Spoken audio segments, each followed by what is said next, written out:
In this landscape photography case study, I'm going to be showing you how to capture a scene in the middle of the day with bright midday light and still come away with good results. Traditionally with landscape photography, you want to shoot early in the morning or late in the evening when the sun is low in the sky. It's currently 11:30 and we have some really harsh light shining down onto this beautiful crystal clear water. So it's a beautiful scene, and in the evening the light actually might be too soft to get these vivid and vibrant colours. So we have to do our best to capture this scene, but in the middle of the day. So what do? Well, you can just shoot normally with your camera and you can process your images later and try and recover some of the detail that's going to be lost from these bright highlights. Or you can use some filters for landscape photography, and that's what I'm going to show you in this video. So we're actually going to stack a couple different filters here. First of all, we're going to use a polarizing filter to take some of the reflections away from the water. And secondly, we're going to use a graduated neutral density filter to help darken the bright area, which will even out the exposure for the shadows on the right-hand side of the frame. So let's start off by adding a polarizing filter to the scene. So I've taken it out of my filter bag. The first thing I typically do is just give it a little wipe. I keep everything very clean in there, so it's not too much of an issue. But when you're stacking filters, you really don't want to have a layer of dust on every single layer. We're going to have 3 layers, my lens, the filter, and the second filter. So all that dust can add up. So give it a little wipe down first, and that looks pretty good. And then what I'm going to do is I'm just going to screw it onto the end of my lens. I've already wiped the end of my lens. And now I'm going to turn the camera on. I'm going to set up live view. I'm going to decide on my composition now, and you can see over here on the right, this is supposed to be the shape of a miniature elephant. So the trunk is coming out, you've got a couple of ears on the left and right there. And it actually looks pretty good. So I want this to be a main feature of the theme. So I'm going to have this come into the center of the frame with the water coming around it and then the shallows over here. That works with some pretty nice composition.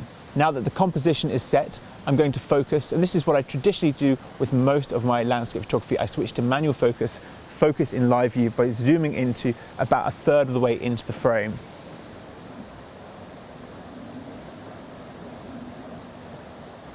And then finally, I'm going to set the aperture in aperture priority mode with an ISO of 100.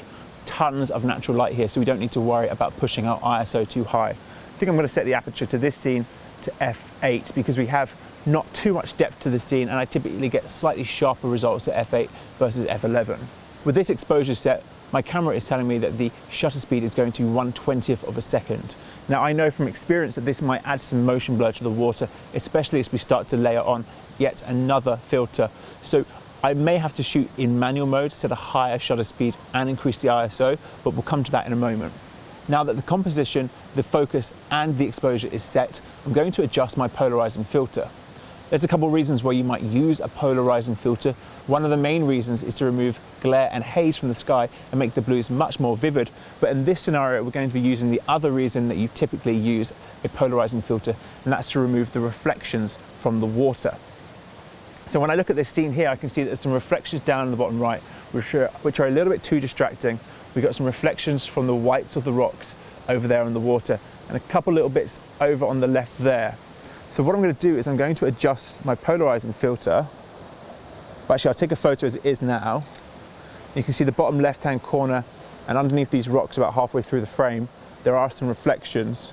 As I adjust the polarizing filter here, I'm going to watch the live view to see how I'm removing the reflections from the water, particularly this area over here. And I can see with that adjusted, a lot of those reflections have now disappeared. But now we're left with a different problem. The right-hand side of this image is underexposed, and the left, especially this pool down here in the middle, is overexposed. This harsh contrast is really hard to get right in the middle of the bright and sunny day. So what are we going to do? Well, we're going to add a graduated filter. So for that, I'm going to add my leaf filter set here. So this needs to go on the end of the lens.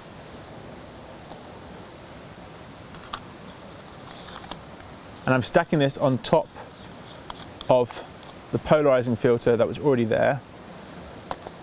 And I'll just double check that I've not changed the polarization. And that's good. Then what I'm going to do is I'm going to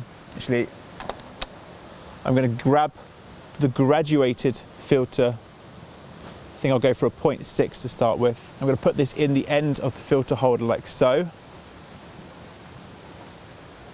And then by holding it up and looking at the scene, I can see the area that's overexposed. I'd actually say 0.6 is not going to be strong enough.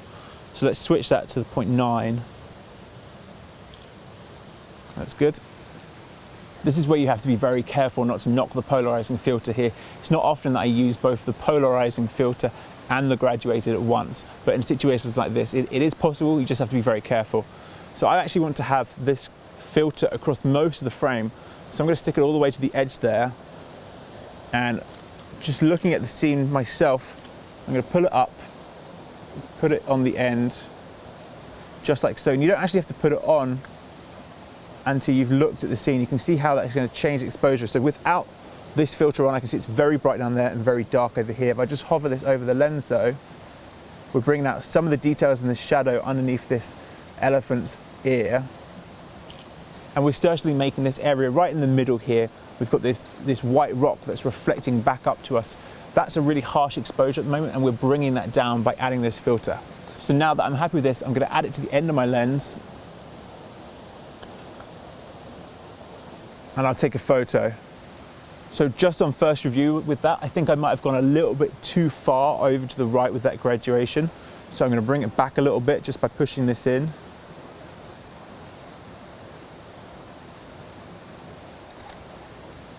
Maybe even further actually. The best way to adjust this is to just hold your filter holder at the end and use your fingers to go back and forth and adjust the exposure looking on live view to see what you like the look of. I would say something like that looks like it's going to be about the best we can get in this situation. Now that the polarization is set and the graduated filter, it's finally time to loop back to the exposure and see what we're dealing with here. So at f8, it's 1/10 of a second, and I tend to find that that is a very nice shutter speed to have smooth water. However, the water isn't moving particularly fast here, so it might actually be better to have it sharp.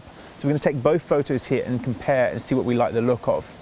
So if I do f8, 1/10 of a second, 100 ISO, and I'm going to take a photo and zoom in, we can see there's a little bit of motion blur on that water.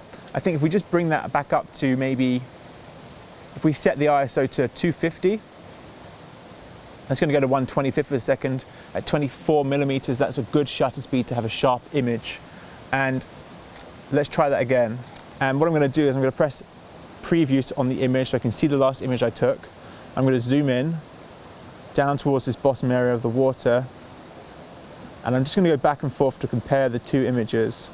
The first one is certainly softer. This one's much better. Maybe we can go a little bit, just slightly faster on the shutter speed to freeze in motion. ISO 400, 1/40 of a second. And now we have a much sharper image than the original 1/10 of a second.